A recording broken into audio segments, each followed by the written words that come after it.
एक बार गोली चली उस पर, तब आपने उसकी सुरक्षा न दी। अब उस पर हमला हुआ है, जानलेवा हमला हुआ है। वो लोग मार सकते थे, उसकी हत्या, जो आदमी गाड़ी को तोड़ सकते, अगर वो गाड़ी के बाहर होता तो लोग मार सकते थे, हत्या कर सकते थे। हम इसकी घोर निंदा करते हैं। चंद्रशेखर आम आदमी नहीं है, चंद्रशेखर अब इंडिया का आइकॉन बनने वाला है। वो दलित लीडर है और उसकी लोकप्रियता से, उसकी जो लोकप्रियता है, जो उसकी पॉपुलैरिटी है और जो वो काम कर रहा है, उस काम से लोग डर गए। और ये पहली बार मैं देख रहा हूँ वो दलित से इतना डरना। इतने नीच लोग अपने आप को ताकतवर कहते हैं, पीठ पीछे हमला करते हैं। जिस तरीके से गाड़ी तोड़ी गई है, गाड़ी बहुत क्रैक, शीशा तोड़ दिया गया, बोनट तोड़ दिया गया, उस पर लाठी डंडों से हमला हुआ है और पुलिस की देख रेख में देखिए उसके पास Y+ है। जिस तरीके से सरकार के इशारे पे, क्योंकि सरकार की मिली भगत के बगैर उस पर हमला नहीं हो सकता। देखिए ये लोकतंत्र की हत्या है। चुनाव आयोग पर बहुत बड़ा सवाल है और जो सिक्योरिटी है, जो वहाँ पे पुलिस व्यवस्था है, जो कानून है, जो वहाँ पे सरकार है और अभी जिसकी सरकार की देख रेख में इलेक्शन हो रहा है, हम उसकी घोर निंदा करते हैं। क्योंकि इतने बड़े आदमी पे हमला होना ये कोई अचानक नहीं है। इसमें बहुत सारे लोग होंगे, बहुत एक्सपोज भी होंगे कि जिन लोगों ने हमला कराया। देखिए चंद्रशेखर आम आदमी नहीं है, चंद्रशेखर अब इंडिया का आइकॉन बनने वाला है। दलितों में, माइनॉरिटी में जो उसकी फैन फॉलोइंग बड़ी है पूरे वर्ल्ड के अंदर, भारत में नहीं पूरे वर्ल्ड में, तो लोग उससे डर गए हैं। और हमला करने वाले बहुत कमजोर लोग हैं, बहुत नामर्द लोग हैं, निकम्मे लोग हैं। और ऐसे लोग आतंकवादी होते हैं क्योंकि वो दलित लीडर है और उसकी लोकप्रियता से, उसकी जो लोकप्रियता है, जो उसकी पॉपुलैरिटी है और जो वो काम कर रहा है, उस काम से लोग डर गए। और ये पहली बार मैं देख रहा हूँ वो दलित से इतना डरना, इतना डरना। और ये मेरे लिए तो बहुत ज्यादा खुशी की बात है। इतने नीच लोग अपने आप को ताकतवर कहते हैं, पीठ पीछे हमला करते हैं और वो एक दलित लीडर से डर जाते हैं। अगर तुम्हें कोई परेशानी है उसके सामने बात कीजिए, उसके सामने बैठ के अपने मतलब मुद्दे उठाइए, वो आपका जवाब देगा। लेकिन ऐसे नहीं, भीड़, आप काफिले में आते हो, काफिले में तो 1000-2000 की भीड़ थी। रात को आपने किया है जिंद का जो उचाना विधानसभा में, रात को वहां से एक वो जा रहे हैं सभा में, ठीक है, आप हमला कर देते हो तो भीड़ का तो एक चेहरा होता है, उसमें हमला करने वाले कितने लोग होंगे। जो जिस तरीके से गाड़ी तोड़ी गई है, गाड़ी बहुत क्रैक, शीशा तोड़ दिया गया, बोनट तोड़ दिया गया, उस पर लाठी डंडों से हमला हुआ है और पुलिस की देख रेख में देखिए उसके पास Y+ है, उसके पास में CRP भी है। और जो हरियाणा की पुलिस, वो एक ना सांसद भी है और एक पार्टी का वो वहाँ पे लीडर भी है, अपनी पार्टी का राष्ट्रीय अध्यक्ष भी है। जिस तरीके से सरकार के इशारे पे, क्योंकि सरकार की मिली भगत के बगैर उस पर हमला नहीं हो सकता, क्योंकि सिक्योरिटी का फेलियर है। इतनी बड़ी सिक्योरिटी उसके पास है, उसके बावजूद भी हमला हो जाना। पहले भी एक बार उनके ऊपर गोली चलाई गई, तब भी उनको चोट लगी, घायल हुए। आखिर चंद्रशेखर ही क्यों निशाने पे लगातार उनके ऊपर हमले हो रहे हैं? देखिए चंद्रशेखर निशाने पे ये, चंद्रशेखर एक जमीन से जुड़ा हुआ आदमी है। चंद्रशेखर दलित लीडर है और वो कोई मतलब राहुल गांधी की तरह सोने की चम्मच से पैदा लेकर नहीं हुआ है, ठीक है। उसने अपना जो नेम फेम बनाया है, समाज में रह के बनाया। वो समाजों के मुद्दे पे, जो माइनॉरिटी के मुद्दे हैं, SC/ST के मुद्दे हैं, एट्रोसिटी की जब घटनाएं हुई हैं, वो वहाँ गया है, उसने लोगों की सुना है, उनके लिए लड़ाई लड़ी है। तो जब कानून से आप लड़ोगे, मनुवाद से लड़ोगे, तो कहीं ना कहीं आपके दुश्मन भी बनेंगे आप। और वैसे दलित लीडर जो है ना, दलित चाहे लीडर हो, चाहे कोई फिल्म सिटी वाला हो, चाहे कोई और भी कोई हो, कोई मतलब बिजनेसमैन हो, इस मनुवाद की आंखों में हमेशा वो खटकता रहा है, कहीं ना कहीं चुभता रहा है। और ये तो इसलिए चुभ रहा है क्योंकि ऑप्शन है भारत में, दलित माइनॉरिटी एक ऑप्शन बनना है। और जिस तरीके से माइनॉरिटी, OBC, SC/ST पिछड़ा चंद्रशेखर की तरफ देख रहा है, तो इन्हें कहीं ना कहीं डर है कि एक काशीराम की तरह कहीं काशीराम से आगे ना निकल जाए ये बच्चा और हमारा मतलब दुकान बंद ना हो जाए। जो ये हार्डकोर, मतलब सरकार को क्या करना चाहिए इस पूरे मामले में? सरकार को CBI की जांच कराना चाहिए। हम डिमांड करते हैं कि सरकार इस पर CBI की जांच कराए, SIT बिठाए, CBI की जांच कराए और जो भी अपराधी जो भी हैं, क्योंकि देखिए हमें शक है, जब सुप्रीम कोर्ट का जजमेंट आया जब से, और सुप्रीम कोर्ट के जजमेंट में जो वो संविधान की बात की है उसने, और मजबूती से आर्टिकल 341 की वकालत की है,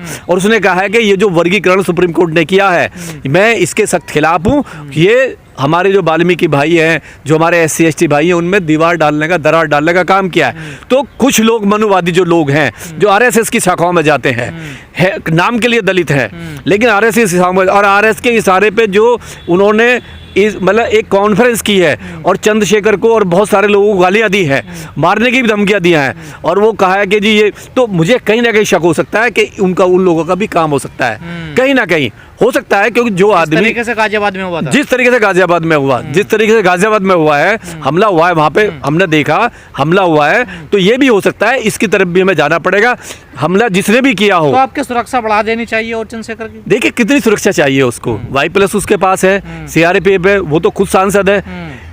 हमें ये कि जिसने हमला किया है रोल मॉडल बनना चाहिए, जिस भी ने भी हमला किया है वो कौन लोग हैं, CBI उसकी जांच करे। प्रधानमंत्री से अपील है हमारी, राष्ट्रपति से अपील है, सुप्रीम कोर्ट से अपील है कि इसमें स्वतः संज्ञान ले, क्योंकि अगर चंद्रशेखर के साथ कुछ होता है तो इस देश में जो दलित है, जो माइनॉरिटी है, वो शांत नहीं बैठेंगे, क्योंकि उसकी भावनाएं उससे जुड़ी हुई हैं।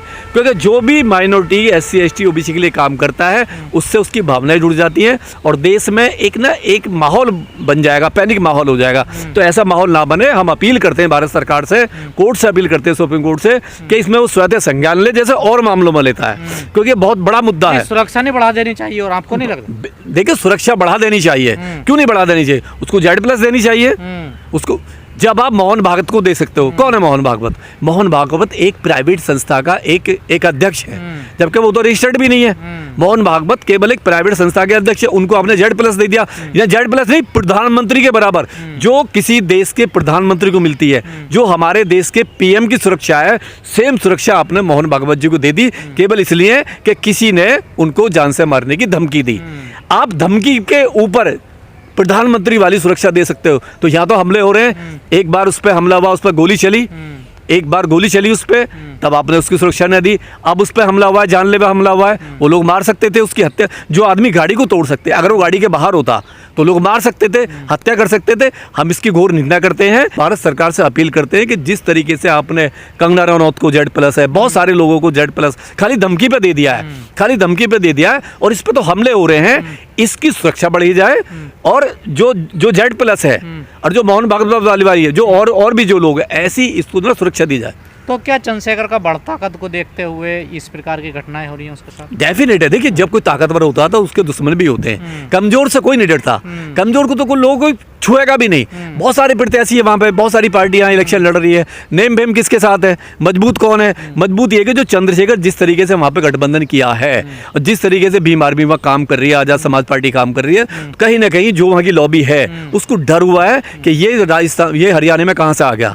अगर ये हरियाणा में आ गया तो कल को कांग्रेस को है, बीजेपी को, दोनों को है। दोनों एक ही बात है, ना तो कांग्रेस ना बीजेपी, दोनों सेम, दोनों को डर है कि अगर 10-12 सीट ले गया, अगर गठबंधन की 10 सीटें भी आ गई तो सरकार नहीं बनने देंगी, ना बीजेपी की ना कांग्रेस की। तो दोनों को डर है कि चंद्रशेखर को जितना निपटा दिया जाए। अगर हमले मैं तो अपील करता हूं कि राहुल गांधी को करनी चाहिए अपील CBI की, बीजेपी को अगर उन पे इल्जाम नहीं लगाएगा, नहीं तो लोगों का एक मतलब विश्वास उठेगा और लोग सोचेंगे कि हमला जो कराया अपोजिशन वालों ने कराया। अक्सर होता है, अक्सर जो होता है, अगर वो तुम्हारी मतलब कुर्सी मतलब हिला रही है कोई भी, तो ऐसा लगता है कि जैसे दूसरी पार्टी कर रही है, तो ऐसा मैसेज ना जाए। हम राहुल गांधी से अपील करते हैं। हरियाणा का दलित किस तरफ जाएगा? वहाँ दलित पार्टियां भी चुनाव लड़ रही हैं, बहुजन पार्टी चुनाव लड़ रही है, एक तरफ कांग्रेस भी है। राहुल गांधी की यात्रा में बाबा साहब का बड़ा स्टेचू लगा हुआ है, बाबा साहब के नाम पर, संविधान के नाम पर वोट मांगा जा रहा, तो हरियाणा का दलित किधर जाएगा? देखिए राहुल गांधी से निकम्मा, नाकारा, नालायक मैंने आज तक नहीं देखा। क्यों? आपको ऐसे क्यों लगा? ऐसा यूँ लग रहा है कि जो आदमी यूपी के इलेक्शन में संविधान लेके चलता हो, बाबा साहब को लेके चलता हो, संविधान को लेके चलता हो, संविधान की बड़ी बड़ी बातें करता हो, ठीक है, और वो ही आदमी जब संविधान की हत्या होती है, सुप्रीम कोर्ट के कुछ जज जब आर्टिकल 341 का मतलब उल्लंघन करते हैं, और एक जो जातिगत आधार पे जो मतलब रिजर्वेशन था उसको आर्थिक आधार पे ले आते हैं, क्रीमी की बात करते हैं, और राहुल गांधी जिस तरीके से सपोर्ट करते हैं, जिस तरीके से उछल के बात करते हैं कि हमें तो इसका बहुत दिन से वेट था, और जो जिस तरीके से तेलंगाना में वहाँ का CM ढोल बजाता है और राहुल गांधी के इशारे पे वहाँ पे लागू करने की तैयारी हो जाती है, तो राहुल गांधी जिस तरीके से बाबा साहब का अपने उसमें अभी जो पैदल यात्रा वो कर रहा है वहाँ पे, जो बाबा साहब गाड़ी पे बाबा साहब की स्टेचू लगाई है, रथ यात्रा जो कर रहा है, उसकी औकात नहीं है लगाने की, क्योंकि बाबा साहब को धोखा तो पहले दे चुका है। और 70 साल में जब से आज़ाद हुआ है भारत, तेरा पूरा खानदान, चाहे इंदिरा गांधी हो, चाहे राजीव गांधी हो, चाहे नेहरू हो, बाबा साहब की बेइज्जती, बाबा साहब का अपमान, बाबा साहब को मतलब उनका सम्मान कभी कांग्रेस ने नहीं किया, इसके पूरे दादा दादी नानी ने कभी नहीं किया, तो ये कैसे कर सकता है? ये धोखा दे रहा है। तो मेरी अपील है, राहुल गांधी के जाल में ना फंसे। राहुल गांधी एक फ्रॉड है, फर्जी हुए, क्योंकि उसे संविधान की ABCD भी नहीं आती है, ना ही वो संविधान की रेस्पेक्ट करता है। कभी वो अमेरिका में जाकर रिजर्वेशन की बात करता है कि जब कभी दलित मतलब हो जाए 70 साल में मजबूत हो जाएगा, हम पूरा रिजर्वेशन खत्म कर देंगे। मैं बता दूं, अभी की जो घटना मुजफ्फरनगर की, एक लड़का IIT से पास होता, अतुल कुमार, IIT, उसका नंबर आता धनबाद में, और 17,500 रुपये उस पर नहीं निकलते हैं फीस के, 17,500। वो चंदा का होता है, उसका चंदा होता है, और चंदे होने में मात्र 5 मिनट लेट हो जाता है वो, और पोर्टल बंद कर दिया जाता है। और वो कहता है कि 70 साल में देश हो जाएगा। आज भी 70 साल के बाद में दलितों की याद है। टैलेंट, अगर हमारे जैसे लोग सुप्रीम कोर्ट का दरवाज़ा ना खटखटाएं, और कल सुप्रीम कोर्ट को ये कहना पड़ा कि इस बच्चे को सीट वहाँ की धनबाद का जो IIT कॉलेज है वो देगा, क्योंकि इसमें टैलेंट है, बच्चे में ये टैलेंट है, पैसे के बल पे आप इसे रोक नहीं सकते। तो ये और मतलब वो राहुल गांधी बाबा साहब की बात करता है। राहुल गांधी से होशियार रहने की ज़रूरत है। अब रही वोट की बात, देखिए मेरी अपील ये है, वोट जितने भी हमारे SC ST कैंडिडेट वहाँ है, सबको वोट दीजिए, किसी भी पार्टी का है।